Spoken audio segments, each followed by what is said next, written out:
to this during an ordeal through security. My cell phone has about 17 seconds of this. Here, a TSA employee we've decided not to show is patting down Mandy while my wife holds her. First, they tried a handheld metal detector. Mandy was not in the mood. And the TSA employee, well, in my opinion, did not know how to communicate to her. All of this started after Mandy... But did it have to be like this? Is there a better way? In reality, specifically on the cell phone, which could mean no search like this.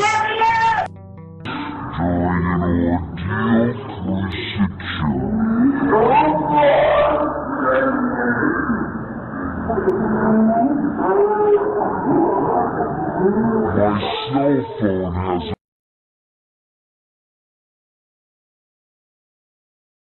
Did you get a reaction from that video? Well, we sure did. The little girl you saw getting searched against her will, obviously, at an airport is the 3-year-old daughter of our own Steve Simon. Yeah, that incident led Steve to ask the Transportation Security Administration some important questions, and the answers can help all of us, frankly. Steve is here, and it was probably tough on you, but for Mandy, it had to have been frantic. She was a little bit scared, but also a little bit cranky as well. She's okay tonight, She's by the way. 3. Yeah, she's 3 years old. But first, I want to make it very clear, and I understand, I want to let you know that there has to be some sacrifice and some balance when it comes to security at the airport. But when I came home from that trip recently, that balance just didn't feel right. Let's face it, kids, airports, and security can be a tough mix. It's a big pain in the butt. And last month at the airport in Chattanooga, Tennessee, my 3-year-old daughter, Mandy, went from this happy little girl to this during an ordeal through security. My cell phone has about 17 seconds of this. Here, a TSA employee we've decided not to show is patting down Mandy while my wife holds her. First, they tried a handheld metal detector. Mandy was not in the mood. And the TSA employee, well, in my opinion, did not know how to communicate to her. All of this started after Mandy's teddy bear was taken away for screening through the X-ray. And that started the crying, which meant Mandy had a tough time going through one of those metal detectors. It also meant the alarm went off twice. And TSA officials tell me when that alarm goes off twice, everyone, no matter how old you are, must be hand searched. But did it have to be like this? Is there a better way? in reality, what we as an agency should be doing, or employees, is looking at that child with a little bit of difference in how we handle the child. James Marsham with the TSA would not comment specifically on the cell phone video, but he says some TSA screeners should follow some advice. You try to make it as best you can for that child to come through.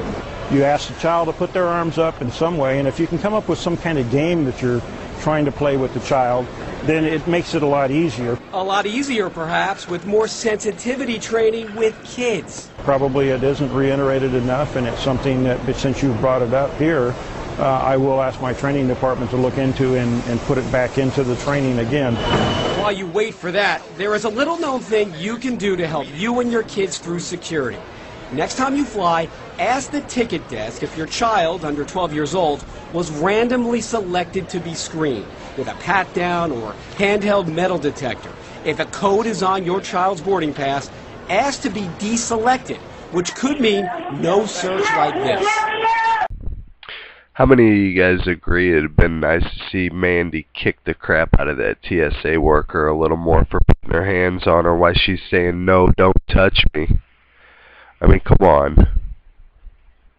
In fact, one of our sometimes co-hosts on the program, one of our other lady co-hosts, Meg, has been apparently harassed big time at the airport. She went down south about a week ago. She went down to Florida to meet up with the Liberty on Tour guys, Adam and Pete, libertyontour.com. Of course, we've had them on the show a number of times, and she was getting ready to come back here tonight, come back to New Hampshire, when she posted a Facebook update saying she was escorted from the airport by about a dozen cops and 7 TSA agents, and now she's on the phone. Meg, are you there? Yeah, hi. Hey, what happened tonight?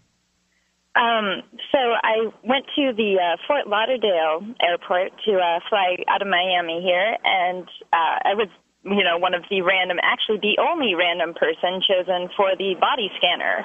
And so instantly I was just like, no, I'm not comfortable with that at all. So of course, they all start screaming at the top of their lungs, opt out, which instantly drew all the attention of the entire security area on me. And I'd like to point out there real quick before this goes on, because this is kind of important. So you believe that you were the only one picked for this scanner, and you're like not an unattractive female, right? Like, so if she's smoking hot, right? If there's if I was going to pick out of a plane full of people who to see naked, it might be you with maybe you'd be it's the random, top Mark. 5. What are you talking about? Right. It's random. It's random, but they picked the hottest chick there.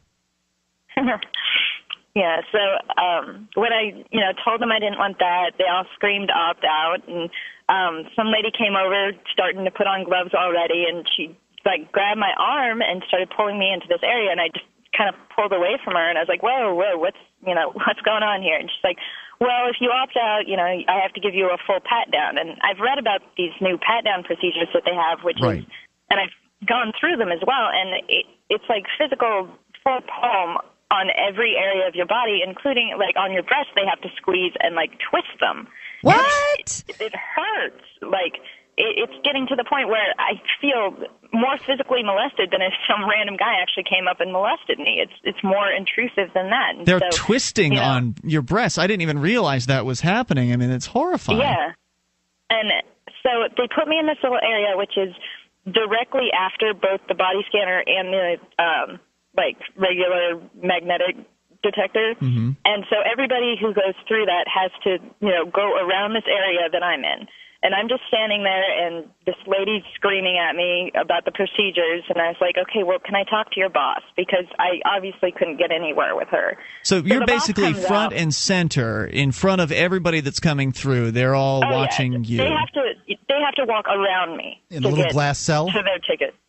No, it's just like a little roped-off area. Okay. It's directly after the metal detector. So anybody who walks out has to walk around that area to go get their stuff. Mm-hmm. And so I'm sitting there, and she brings out her manager, and the first thing she says to the manager is, this girl has all kinds of opinions on how we're doing our job wrong. And that's how she introduces the situation to this lady. So, of course, I try and ask a question. I don't get 30 seconds into talking with this woman, and she runs away, and at that point there's at least 5 or 6 TSA agents surrounding me. And she comes back with a dozen cops. I sat there and counted them. There was 12 cops there. And I asked at one point if I could grab my camera. They wouldn't let me touch my stuff. They, at one point even took it back up to the gate of the airlines that I was flying with. So it was nowhere near me. And I'm just sitting there I had taken off my jacket, my shoes, all my jewelry, everything. And I'm trying to talk to the one officer who I guess they put in charge of the situation. And anytime I asked him a question that he didn't have an answer to, he would get really upset and just start yelling at me some more. And so finally they just cuffed me in the chair. And at this point, so many people are yelling at me. I don't know where my stuff is, and I'm just scared. And as soon as they go to do that, the original TSA lady who was going to give me the pat down just kind of not really whispers, but quietly so nobody else can hear, says, well, I can tell you one thing, and then she rips my airline ticket in half. Wow. Oh. And that's aggressive. And what's the point in that? She doesn't get to control whether or not you have a ticket to the airline. She controls whether or not you can get to the gate. But that's really, these people are overstepping their bounds. Can they handcuff you without you being arrested? Apparently. I don't know, but at least 4 different people were passing around my ID and writing it down, doing background checks, while all the while at least 4, 2 of the TSA agents, 2 of the cops, while I was sitting in that chair, at this point I'm shaking, I'm sobbing. I can't wipe my face, so I just look like a mess, and everybody who comes through security is staring at me while these people give me a good 30-minute lecture on terrorism. Yeah. Really? I could not handle it. Every moment I was just I do not care if these people are doing those things because it has nothing to do with me. And they did all of this to you because you asked some questions, right? Like you refused, and then you took off your shoes, you took off your belt, you took off, you took off your jewelry, so you were complying with the procedure. Yeah. They just... And all the while, because I was sitting in this area that was like the designated, secondary screening area, nobody else had to go through second screening because I was taking it up. So not one person the entire hour I was there had to deal with either the body scanner or the pat down. I was the only person, and because I had some questions about it, finally they just escorted me out of the airport. No questions regarding our procedures. None. I didn't know they were doing random body scans. I thought they were starting to make it so everybody had to go through that. That hasn't been implemented at all airports, I guess, yet. Yeah, and it wasn't like the line was particularly long. There was maybe 4 or 5 people in front of me, 3 people behind me. That's it. And I was the only person out of that first group that was picked. And then, as the hour drug on, more and more people started arriving, but I was the only one. Wow. I wonder what would happen if you just show up in a Speedo. I wonder what would happen, because this is what they want to reduce you to. However, they'd likely take it as an affront. You know what I mean? Yeah. Well, then you'd get a charge for being disorderly or something like that. And how strange that they would happen to choose Meg for this body scan. You chose to not be body scanned, and so then they all started shouting, "Opt out!" all around the security area, pulled you in. Also in Spanish, since it's a very Spanish-speaking area. So then they pulled you by your arm into a different another area where they began doing the squeeze down, if you will, because apparently. Well, I stopped them before they started that, just because I knew it was coming, and I was not comfortable with it, and so instantly I just said, no, I'm not comfortable with that. I have questions first, Oh, I see. And so that you never got to the point of them actually doing the pat down? No. Okay. It wasn't that I was intending to miss my flight. If that happened, I just I didn't want to blindly go, okay, feel me up. Well, how did you know they were going to? You mentioned they were twisting your breasts, or they were twist. You knew that they would twist breasts. Had you heard that? Had you seen it happen? I had read a few articles since these new procedures went into effect, I think a week or 2 ago. And also, I had seen videos and stuff like that. And before even this started, when, before I was even into the ideas of liberty, after 9/11, I would get random screening, and they would do that. And so I just sort of knew it was coming, and I didn't want to do that again. I didn't want to, allow them to touch me in ways that I'm not comfortable with. And they just, they would rather prefer to think that I'm insane than I'm a person with a logical question. And so they just treated me like an insane person and wouldn't even listen to me. And then called in a dozen cops, 7 TSA agents to escort you out of the airport after tearing up your ticket in front of you and doing all of this, handcuffing you, putting you, sitting you down, handcuffing you. You're crying, making a mess of yourself. People, you can't wipe your eyes, and people are all around watching this as they're doing everything they can to bring attention to you, to make an example out of you, to show people in line, hey, you don't want to opt out, or else you'll have to go through this as well. Yeah, and they wouldn't even let me touch my bags or put on my shoes or my jacket or anything until I was out, because they had all the 12 cops surrounding me with the 7 TSA agents carrying my stuff around them, walking me out of the airport. Everybody was being very loud about it and on their radios saying what they were doing and stuff like that. So everybody in the airport was just watching me be toted out by this massive, I don't know. It was like an army of government agents taking me out of the airport. The same thing happened to me when I was just a little cantankerous with the people for a secondary screening. They circled me up with 12 law enforcement officers of different level, TSA, local cops, and a dog. I mean, this is what they do. It's mental conditioning and psychological torture.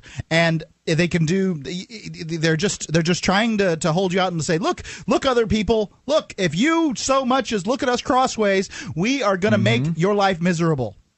Well, Meg, you and I have a very different person, we have different personalities, and I'm such a loudmouth. They must just not want to deal with me because I'm, from the time that I step into the line, I start saying, "Don't you feel like this is Germany? They're having us undress and they're having us put our things," and I just go that route, from the very beginning, and they probably I'm just surprised want you haven't had more trouble. They just want to get me thrown out of there.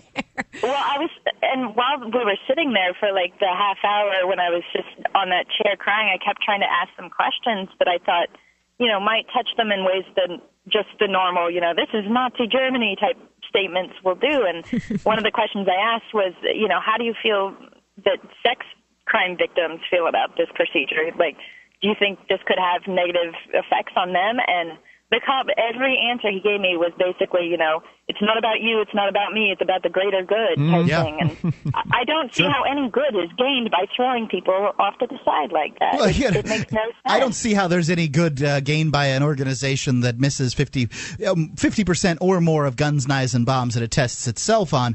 But this organization has to appear relevant to itself at the very least. That way they can feel like they aren't useless cogs in a useless machine. To where, Meg, did they take you when you exited the airport? Did they just take you right out to the drop-off zone? Or?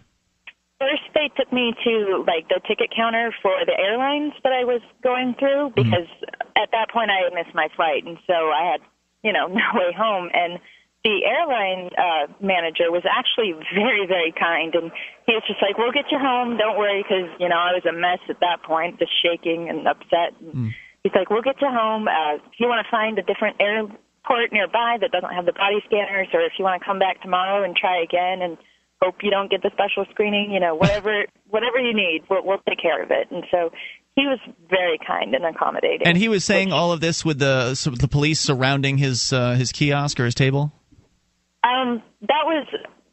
There was only 3 or 4 TSA and police at that point. I mean, some of them had left, and then once that was he printed me out a new ticket since I'd need the ticket to call in and exchange, and obviously I didn't have the original anymore.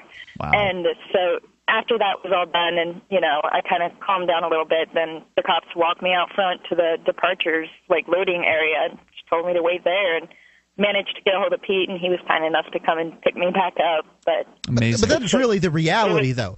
You, this person who at this point is this huge person of interest, tomorrow you can get your ticket again, go back, and the likelihood is that you will not be special screened. So, it's just random. It's just this stupid system. But I don't understand, though, Meg, why didn't you have righteous indignation? Obviously you were crying and you felt victimized a bit and everything. I would have just been pissed. Well, at first I was, but then once it got to the point where there was, 12 big guys with guns surrounding me, and I had nothing more, I couldn't even move, and they wouldn't let me touch my stuff. And, at one point I asked if I could get my camera, and they just started screaming, "Don't touch your bag," And what? And as though you were some sort of, if you were a mad bomber, you could have just set off your